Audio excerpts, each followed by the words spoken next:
ফুটবলের ব্যক্তিগত সবচেয়ে বড় অর্জন ব্যালন ডি'অর। গত এক যুগ ধরে এই ব্যালন ডি'অর নিয়ে দ্বৈরথ দেখেছে পুরো ফুটবল বিশ্ব। সে সময় কখনো রোনালদো জিতেছে ব্যালন ডি'অর, কখনো জিতেছে লিওনেল মেসি। যেখানে পর্তুগিজ মহাতারকা ব্যালন ডি'অর জিতেছে 5টি আর লিওনেল মেসি ব্যালন ডি'অর জিতেছে 8টি। তবে সেই দিনগুলো পুরনো, ব্যালন ডি'অরের লিস্টে এখন আর তাদের নাম নেই। তবে এবার মূল আলোচনা সুপার ব্যালন ডি'অরকে ঘিরে।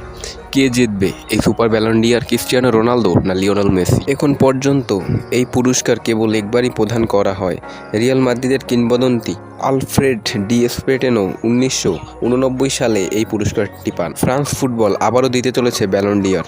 নিজের অফিসিয়াল মাধ্যমে ব্যালন ডি'অর কর্তৃপক্ষ লিখেছেন, এটি একটি ভিন্নধর্মী ব্যালন ডি'অর। 1998 সালে একজন খেলোয়াড় এমন একটি ট্রফি জিতেছিলেন যা কেউ এখনও পায়নি, সেটি হচ্ছে সুপার ব্যালন ডি'অর। কিন্তু কে ছিলেন তিনি?